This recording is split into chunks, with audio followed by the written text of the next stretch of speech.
Hello दोस्तों, इस पूरे वीडियो में मैं आपको सबसे पहले दो बातों का डिस्कशन करूंगा। एक बात यह है कि एलसी की वैकेंसी आई हुई है, दूसरा एपीएफसी का क्या लेटेस्ट अपडेट है और वैकेंसी को लेकर मैं पूरा डिस्कशन करूंगा। दोस्तों, सबसे पहले हम बात करते हैं एएलसी की। ये पोस्ट जो है असिस्टेंट लेबर कमिश्नर की होती है। ये पोस्ट सेंट्रल लेबर कमिश्नर से निकलती है। ठीक है दोस्तों, इस पोस्ट में क्या होता है दोस्तों, कुछ स्पेशल क्वालिफिकेशन मांगी जाती है जो कि मांगी गई है, जिसमें labour law plus social welfare या इंटरनल रिलेशन, ठीक है, प्लस आपके पास पर्सनल मैनेजमेंट। इन चीज़ों से में किसी भी तरह का कोई डिप्लोमा है तो आप भर सकते हैं, जैसे एमबीए एचआरएम है तो वो भी भर सकते हैं। तो दोस्तों, इसमें एक ये क्वालिफिकेशन मांगी गई है, प्लस इसमें जो एज है मिनिमम जो भी है वो 21 रहती है और मैक्सिमम 35 है। ठीक है, तो ये आपके पास होना चाहिए। अगर ये चीज़ आप फुलफिल कर रहे हो तो आप ये फॉर्म भर सकते हो। दोस्तों, अभी 2 मंथ पहले भी ये फॉर्म आया हुआ था जिसमें 29 पोस्ट थी, इस पर 17 पोस्टें हैं। तो देखिए, बैक टू बैक 2 बार पोस्टें आ चुकी है। इसका जो सिलेबस है मैंने टेलीग्राम चैनल पर पहले भी डाला हुआ है और मैं उसको रीअपलोड भी कर दूंगा। और दोस्तों, इसका सिलेबस लगभग वही है, लेबर लॉस आते हैं इसमें सारे, लगभग जो पॉइंट दिए हुए हैं। तो दोस्तों, है क्या कि ये उनके लिए जिनके पास स्पेशल क्वालिफिकेशन है। अब हम बात करते हैं दोस्तों कि इस चीज़ को बताने का मोटिव ये है आपको कि अब आप जो भी है ना, नए साल में कहते हैं ना, जाग जाइए। अब आप ध्यान रखिए कि यूपीएससी और जो डिपार्टमेंट है ना, उसको 2 साल में जो भर्तियां नहीं हो पाई, वो काफ़ी डिले हुआ है, तो इसको अब डिले नहीं करा जाएगा। तो दोस्तों, मैं आपको बता दूं, जैसे ये ट्रायंगल है, सबसे ऊपर क्या होता है, सेंट्रल लेबर कमिश्नर है, ठीक है, उसके 2 अंग हैं जिसमें एक ईएसआई एक ईपीएफ।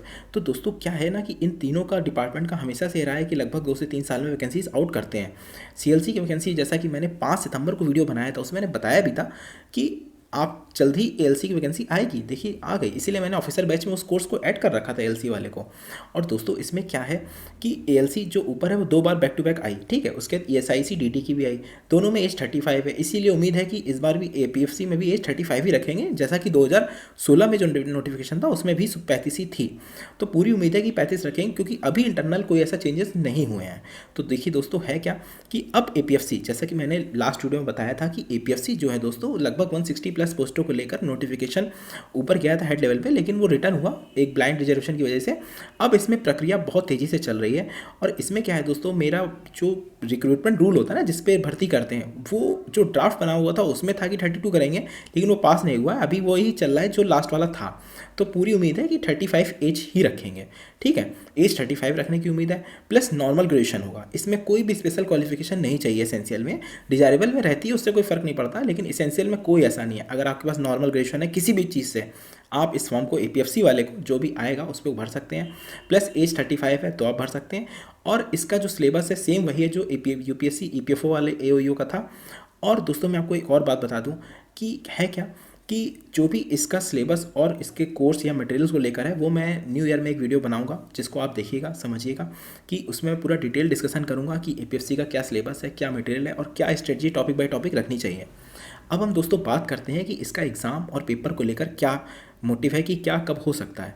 देखिए दोस्तों, एपीएफसी में क्या है, लगभग 14 प्लस सब्जेक्ट्स हैं, ठीक है, 14 प्लस सब्जेक्ट्स हैं। और ये बात तो बिल्कुल तय है कि पेपर इसी साल होगा 2022 में। और 2022 में मान चलिए अगस्त या अक्टूबर में इसके पेपर होने के पूरे पूरे चांसेस हैं।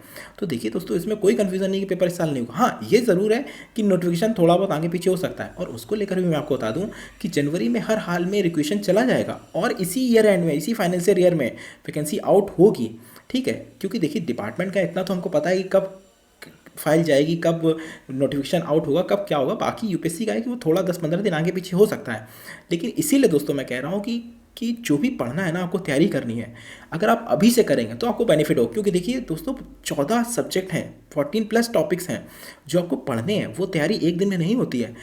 अब मैं सिर्फ यही कहूँगा कि आप ये देखो कि 14 सब्जेक्ट हैं, पेपर आपका अगस्त या अक्टूबर में है, तो आपको ये मान के चलो लगभग आपके पास 7 से 8 महीने हैं। उस 7 से 8 महीने में आपका टारगेट क्या होना चाहिए? 7 से 8 महीने में आपका टारगेट ये होना चाहिए कि शुरू के 3 महीने में हम वो सब पढ़ लें और फिर अगले 3 महीने सिर्फ प्रैक्टिस करें।